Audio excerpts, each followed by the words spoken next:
Now, come on. This is pertaining to the prophecy of Ezekiel.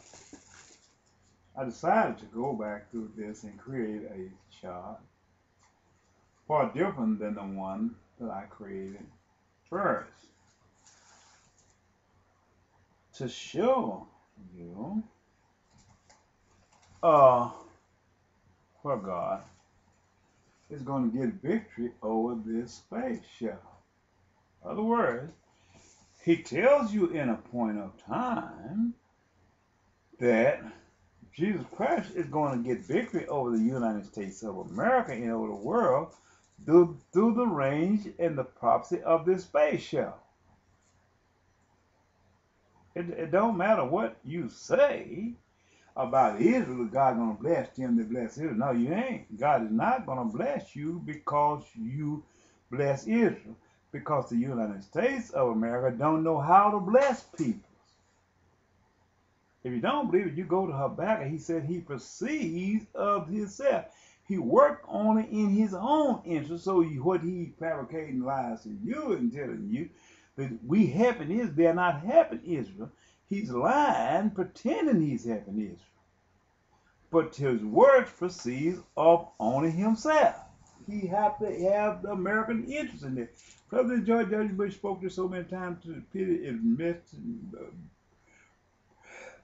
burn my eardrum.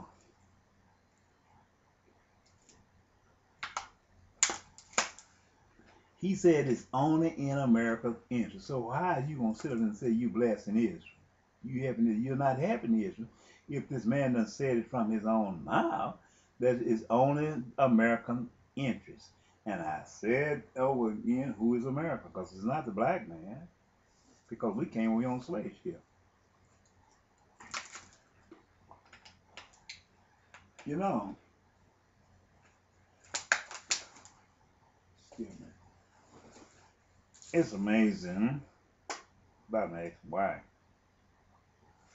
And Lord, the woman keep intriguing me. That's everything I keep on talking about. You know, she always got the mentality that she got to compete against me.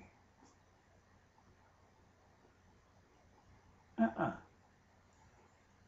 She come in and she take piece and bits from the Bible. She asks me about this and that part of the Bible, and I tell her. And when she asks me something, and I be trying to answer her because I know what she done asked me, she said, "Wait a minute. Wait. Let me tell you. Well, don't tell me nothing. We're not competing. I don't compete against no man. What you know is your part. I'm just God said, don't steal from his properties." Jeremiah 14, I believe in 20 and 24, I believe it is. He said, don't steal from his property. Speak that it don't sit up and say you had a dream, I dreamed this, and you go tell it to your neighbor and all this, and you stole this from his property. Speak his word faithfully. You look in Jeremiah. Yeah, you look at Jeremiah, and you see where that man, Meshach and Abednego, Shadrach, Meshach, and Abednego, you see where one spoke to the prophet Jeremiah, talking about taking the brace, him taking this yoke from around his neck, and said God gave him the prophecy. He wasn't satisfied that God had delivered him out of the fire furnace, and he came in and took the yoke of wood from around the prophet Jeremiah's neck. And so God told him that the prophet of wood, since he removed wood, he was going to put a yoke of iron around Israel's neck. The yoke of wood, let me tell you what that was. During the wars of Alexander the Great, they had chariots made of wood or something like that. They had the wheels of wood. They came in and conquered. So this was a yoke of wood that he would place around Israel's neck. But so he took the yoke of wood out of mine, say he gonna take in place a yoke of iron around it, which is the military tanks that run by diesel fuel and aircraft that flies up in the air and drop bombs. This is the yoke of iron that he put around space shuttle go out and out of space. This is the yoke of iron. So he removed the yoke of wood, which was Alexander the Great and them coming in with these chariots and stuff like that and fighting with these things and slaughtering people, and put the iron, which is the tanks, which the United States was going to use to fight against his people, and the Soviet Union. And through the One World Order, they're going to try to put all the eggs in one basket, the good eggs and the spoiled eggs alike, and call all of them the same. This is what they're going to do in One World Order. That man ain't got no good money. He gonna put his over there with your good, and he gonna put the good over there with the bad, mix them all together in one bag. And then when you reach in to get out the use some money or eggs or whatever you want to get, your most chance is getting a good egg is 50 to 1, 50 to 50. In other words, half good, half bad. You gonna have a bad egg over here, and you get to cook it. You ain't gonna know it's bad until you get ready to cook it. And say, well, hey, that money ain't no good. This is the way all of these things unfold, except that I was speaking of, through the prophecy. So this is what this one world order gonna do. It's gonna put everybody's money in one basket.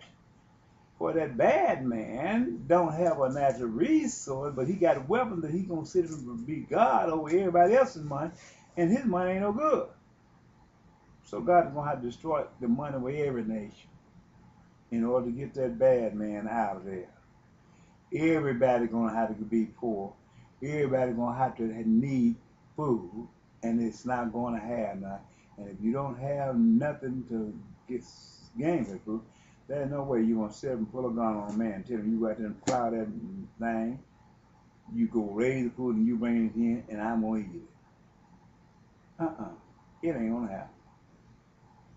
They're gonna look at you and see you for who you is and say death is better, sweeter than the victory of living. Kill me. Once he bring man to a point in time where death be the best salvation that he could have, there's nothing you can do to control that man. It don't matter what kind of prison you build or what kind of habitat. If you build a prison, you can't feed that man there. What you gonna do?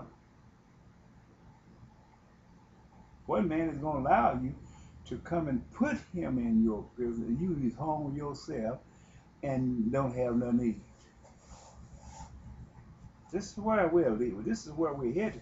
It sounds like a joke, but that man that went fabricated lies and create pitfalls and snare traps through a deceptive pattern, he's going to fall and he's going to come to his end. And when he come to his end, he's going to be just like the rich man and Lazarus. He's going to lift up his eyes in hell, but he's going to lift it up too late. He's going to pray to the God of God, Lord of Lords, but his prayer going to be heard too late, and the doors of the heaven is going to be closed, and there's not going to be a refuge found upon this earth for him.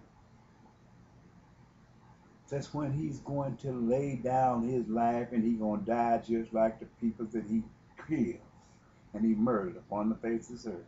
He got to lay down and give his life, the same as the peoples that he caused to give them life without mercy. The maggots going to be under him, and they're going to be spread all over him because he have gone too far with his weapons of mass destruction. He have killed everybody, destroyed his food chain, and he have lied and put this man in prison, and he showed no mercy in releasing these men from their bondage. But he continued his death and hell. He was never satisfied. So his defeat became the defeat of himself in the end.